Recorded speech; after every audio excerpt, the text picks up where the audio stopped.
Hello, welcome to the Tech Stack. Thank you for joining us today. We're going to shift our attention slightly away from the engineering side of technology and focus on the community out there.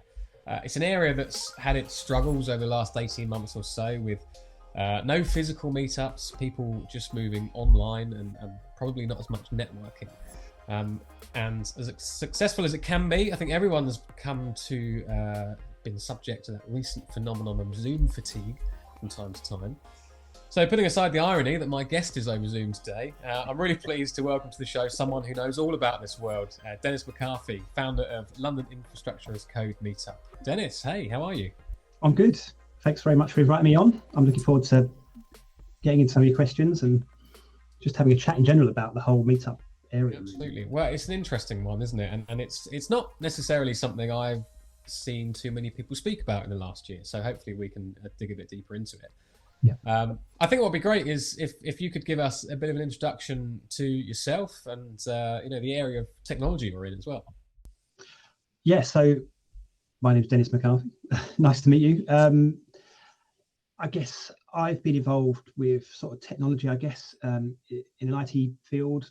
I guess back in the day I was an operator doing 12-hour shifts. That got me that was like my first sort of IT job. But then it sort of soon moved out to more specialized areas like HP Open View for monitoring, and then into Unix, and then into sort of the cloud side of things.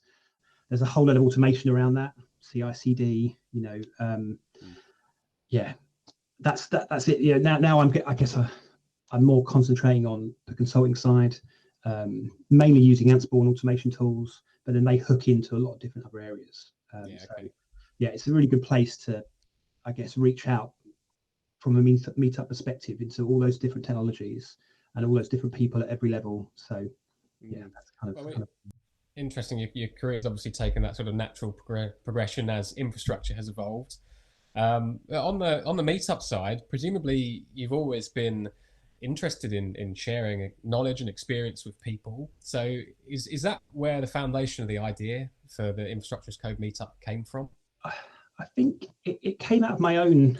I'd go to meetups myself. I'd want to learn about AWS or something or another technology, and I'd sign myself up and go along, and I'd eat the pizza and drink their beer, which is great. That's kind of the other good side of meetups. Always a perk. Yeah, but I'd find myself sitting there watching what they're doing and thinking, this is amazing, and I wish I could do it. And that was it. I couldn't, and there was no sort of in for me. I could go online. Maybe that particular technology wasn't easy to set up myself or get started. That's kind of where I come from. There were so many things I wanted to be able to do. Like you hear the word CI/CD and Jenkins and all these other automation tools and orchestration sort of programs, and it's like, well, how do I get into that? And it's a real difficult question when you're starting out and you want to learn these tools. You're sort of in at this level is people that already know what they're doing, and I guess I kind of wanted to offer something to people where they didn't have to be at that level. They could just come in, get some starter code, see how to set it up, and then take it further themselves once they've kind of got started. So at first it was quite top tier, was it? So if you were to go to a meetup, it felt really like it felt like it. I mean, some of the people there may well have. Again, meetups attract a wide sort of cross section of the sort of IT community, and people at every level doing slightly different jobs. They're all going to get something different out of a meetup. So people who know you and your meetup, presumably that gap's been closed, has it? So you could walk into the next meetup and go, oh, I can start to get a bit of an idea about this particular tech. Yeah, I'd hope so. All the meetups that we have go online to the YouTube channel, so you can kind of catch up if you aren't there. A lot of the time, people sort of say they put their name down to come, and it's always a big problem with meetups. Is maybe 50% of the people that actually put down that they're going to come will actually show up, and it's the same online as well. But because you've got the meetup available as a video or sort of like a video cast or whatever you want to call it afterwards, people can watch it at their own leisure. How many do, I don't know, but I'm sure there'll be a few sort of people in there that will want choice parts of a meetup, so they'll sort of skip ahead and get past all the stuff that I talk about. I'm sure there is. I mean, once something's online, even years down the line, people might find it for some reason, won't they? Yeah. So in an ideal world, you mentioned earlier the beer and pizza. We all love that, but we do know we've all been thrown into a pandemic over the last year or so. Yeah. So, how much of a struggle has that been for you as both an organizer, but also for the community as well? I think this pandemic has changed how people work, going forward. And initially, when you, everything stopped, nobody was going anywhere. We were all told to stay at home and not go to work unless we absolutely had to. It was I didn't have an online meetup until July, I think. So quite a few months after it started, I think everyone was kind of sort of finding their feet. Everything went online. Everyone was on video Zoom calls and trying to work remotely and interact with other people. And I think it took a bit of getting used to for a lot of people. And in the meetup world, I think it did take a bit of a back seat in a lot of people's lives, because when you're at home in front of a screen, maybe all day video calls or something. The last thing you want to do is at 6 or 7 o'clock at night is to then go online. What your dinner's ready, or you've got jobs to do around the house, or you've got your family time, and it's really hard to then expect people to then come along at 6 or 7. So it did work for some people, but not. I think in a majority, although it moved online, that thing you mentioned at the beginning, Zoom fatigue, that did kick in, and you would see like numbers drastically sort of fall off initially. I think later on, after we've done a few on sort of more niche subjects, specific subjects, we have had it has been a rise, but then it's people that really want to learn about that specific subject. We did one recently on network automation, and it didn't have that many attend. There was only about 40 people there, but those 40 people were all network engineers, and they wanted to know how to do something. And it was really, it's quite intense for the people that were doing the talks. They had lots of questions. There was lots of interaction. There was a chat room afterwards where everyone went, and we were there for maybe half an hour after the talks finished, just people that's great. And so there is still a community there. I think they still want to be able to share that with other people. But yeah, that's the effect it's had, I think. Well, that's great to hear that you had that half-hour chat room afterwards, because that can be a real struggle, can't it? I joined. It wasn't a meetup, but it was an online event a few months ago. Yeah. And they had a chat box, but I didn't feel like it was actually being used or monitored. And you kind of thought, well, what's the point here? If you offer it and you say ask questions. So for you guys actually to be talking afterwards and completely unplanned, that must have felt great. It felt like, I couldn't necessarily partake in it because I didn't know a lot about network automation, but the guys knew what they were talking about, and I just left them to it. I was sitting there watching, and it was just going backwards and forwards. It was good to see. So that sounds like that happens quite naturally. And you obviously said there's been some challenges, and went a bit of time before you did the first one online. But since then, have you been learning to adapt the processes and exactly how your meetups take place? Yes, it's almost, I go for a walk with my dog, and while I'm on that walk, I get, in the morning or whenever it is, I get a chance to sort of have a think about these things. And I've got quite a few ideas about this sort of stuff, about what would be good, what I should try. And one of the recent ones was to actually give like a lunchtime meetup a go. And it was just one meetup, one subject and a demo, so one talk and a demo.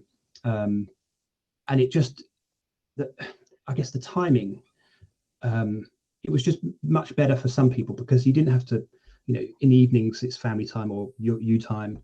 It also opened up the ability to get people in from other countries as well. So I did have some US people join. We have quite a few people from India join as well as speakers, because it opens up that time zone all of a sudden. Our middle of the day is someone's morning and someone's evening. So although it's quite small, it is actually sort of a bit global in a way, if you can count America and India as global. But obviously there was Brazil in there, and I think we had some South African people.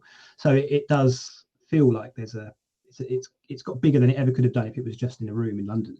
And sorry, you say they're lunchtime with one subject, but how does that work exactly? So it's just a specific subject. So if I have a quick look, so my last 2 lunchtime sessions were one on setting up Elk Stack or Elastic Stack, and using Grafana to monitor servers for their performance and memory and stuff. And it was providing all the code. If you had a server, you could literally just join with us. And the next one was just setting up a Jenkins pipeline. just a simple, I'm updating my website, but I'm doing it through code, and then the pipeline pushes it out the other end and updates your website. So, and it's quite niche, but it's quite popular as well. A lot of people want to know how to do some of those things. And when you go to the docs, go. Bite-sized bits of information while you're there with your sandwich. Yeah, so there's literally 40 minutes, maybe less. It's a quick intro. It's into the demo, and you can follow along if you're quick enough or you're ready. I try and in the chat I would tell people, this is what I'm using, this is what I've got. I've got this stuff set up beforehand, so if you want to join and follow along, you can. And all the code's available in GitHub, so everyone can just download it, and a real sort of sense of get involved if you want. Everything you need is there. Great. So that's was that something that came out of one of your dog walks then, a lunchtime session? Well, I think it did actually. Yeah, there was a few. There was another again, out of all these different meetups and all these different topics, was like a little mini training course for a day where you actually go in and you create all of these different components, and in the end you press the commit button in Git and it just does a whole CI/CD workflow for you and does testing everything, in one day. So again, that came out of a walk on a dog, because you can go to training, and there's lots of specific training things for specific subjects, but nothing that kind of covered, at least this was a couple of years ago now, nothing that covered that entire workflow from start to finish. So it's just little things like that. It's finding like a little niche where there's a gap. And again, I post a lot of how-to videos on YouTube, and I noticed that a lot of people were having trouble. I'd been through the docs myself for installing the AWX operator, which is kind of the upstream Ansible tower. And I went for it myself and I couldn't get it to work. And I was thinking, what am I missing here? And then I went back through everything, broke it all down, got it working, created a YouTube video of all the steps from their website, and then the bits they missed at the end to say, well, if you do this and now do this, it works. And it's had like 2,000 views in 5 weeks, 45 likes, 37 pretty good comments, asking questions. So it's it's just like trying to find a little gap that someone's missed and fill it, and then it sort of takes on a life of its own as well. And you mentioned earlier how one of your last talks was on network automation, where you're not necessarily an expert yourself. So obviously part of this for you is finding those guests. And you mentioned now that it's a bit more global. That's brilliant. But is that something you've found easier or more difficult in current times? Thing to do. It really is the hardest thing to do. Is it always hard, COVID or not? I've got a GitHub issues page where I ask people, look, if you want to give a talk, put an issue up and then describe your talk, what you're going to talk about and stuff. And then I can get in contact with them and say, oh, this sounds great. When are you available? And it's a way for people to sort of miss me out and just go straight there instead of coming to me straight away. But yeah, finding a speaker is very difficult. A lot of it is just through messages on LinkedIn. You do a post on the company page and share it, and people will have a chat, or I know someone, or they'll at someone else in the comments. But yeah, finding people is always hard. I've got a couple of, like, HashiCorp are really good. I've got a guy I know who works there, and they've provided people for Terraform, Boundary, Waypoint. So I've done talks on those. But a lot of the time it has to be open source as well. I've had a few people ask if they can do talks, and when you actually look at the product and what it can do, a lot of the time it is probably quite a good product, but it's not free, and it's like a trial license as opposed to free to use for me personally on one server. It's I prefer things to be open source and to be able to be used by everybody. If you're a big company, you can get enterprise support, you can go to that next level and pay the money. But for individuals that just want to learn how to use something and then improve their CV, then open source is definitely the way to go. Yeah, you don't want something sounding a bit too salesy, do you? When you're actually trying to help. I don't want to, again, I feel like it's almost like a reputation to protect as well. I don't want to give over half an hour to people talk. It's not a sales pitch. I mean, these tools speak for themselves. When you use Terraform or some of these other tools, they're just great. And there's some challenges that you have to overcome if you start to scale out that deployment, and that's where the enterprise products come in. And that's where you go and get some help from the guys, and that's when you start paying the money. But generally, you're in a position to, when you're just learning out and just starting, you don't want to be able, you don't want to pay any money. You want to just do it at home on your own. Yeah, of course. Yeah. Did you pick up more topics and more speakers before the pandemic? I presume you bump into someone at a meetup and you got to come on and chat. I'd say it's still it's hard. There was one guy, Solomon. He wanted to do a talk, but he didn't know what he didn't necessarily have a subject he wanted to do a talk on. And I said, I really like JQ, which is a way of parsing JSON data, and you can pull out some because when you see it, it's just this mesh of stuff on the screen, and you think, crikey, what is that? And it's really difficult. If you don't know JQ, you have to use things like awk to pull out different bits of information. It's a real pain. But if you use JQ, it's really easy and quick. So I said this would be really beneficial to a lot of people. If you could investigate JQ and do a talk on it, it would be great. And he did. And he went off and he did some research. I think he probably uses it now as part of his everyday life because it's that good. Yeah. And his video is online. It's had hundreds of views. And I go back to it for my own reference because I can't remember everything. It's really, I'm getting old now. So I tend to make a lot of notes and stuff. But I can actually go back to that video and go back to his example and use it as reference for stuff that I'm doing now. It's really good. So just proving how useful that is. Yeah, it is, and I'm sure other people. He's had hundreds of views. I'm sure it's been useful to a lot of people. I even recommend it. I say if you don't use JQ, watch this video, download the code, test it out, and then you'll be off. You'll be doing your own stuff. It will change your world. It will. People that I've introduced it to, watch this video, and they're like, "But I was using awk before, and it's really painful. It's sort of horrible." But using JQ is, very quick and easy. That's just one of the benefits. Hopefully, it's helped a few people. So that's one thing that came out of just an old school meetup, let's say. What do you think the future is going to be like? And I know it's early days. We're just sort of starting to come out of this in England, but there's a long road to go. Are they going to have changed forever, and maybe even exposed as well? Are we going to get back to that normality? I almost feel like the pandemic has changed how people work. So I think a small percentage of the people that were in work 5 days a week will go back to 5 days a week. Most people will probably do 2 or 3 days. It probably won't be a Monday, probably won't be a Friday. It'll be the Tuesday, Wednesday, Thursday will be chock-a-block on the trains, and the rest of the other days will be late.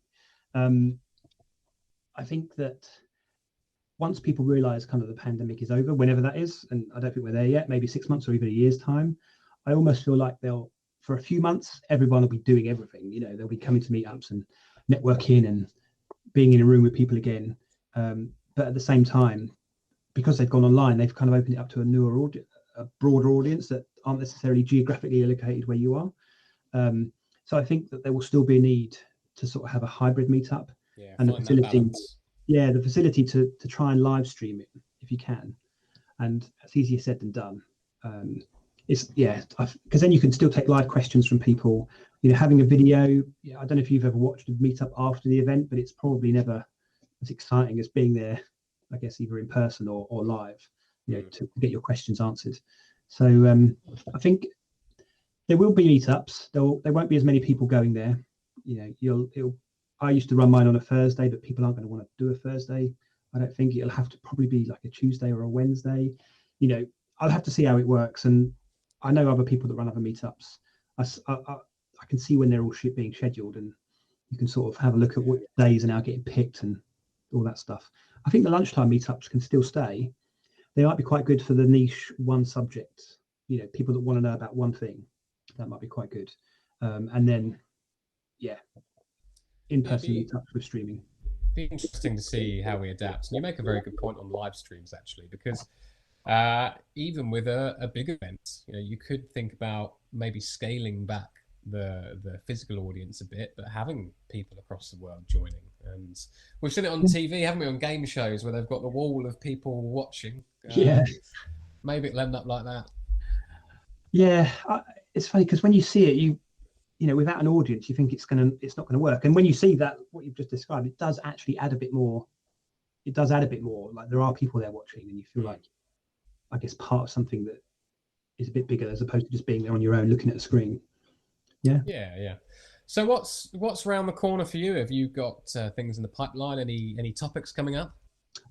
So we're into summertime now. So kids off school, people going on holiday. So it's not a good idea to have a meetup now because people are busy. You know, it's that busy time of year. But I've got one guy lined up early September.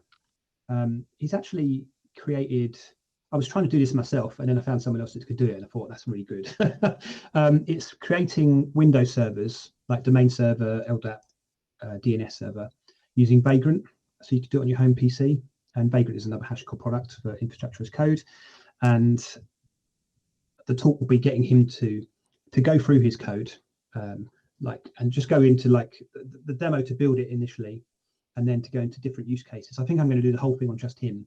It'll be an evening meetup. He lives in Switzerland, so he's not even in the country. But it will just be an opportunity for him to go through that use case, because he even provides dummy data into DNS and into AD. And it's like, okay, well, how can he built it as a test environment for his Oracle databases.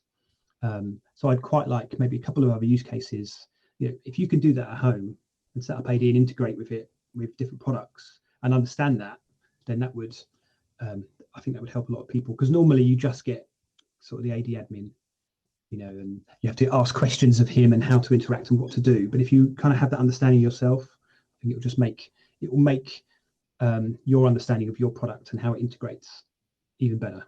Yeah. Well, sounds great, but you obviously rightly so. Let's enjoy a bit of British summer while it lasts. Yeah, there won't be any meetup scheduled till September. No.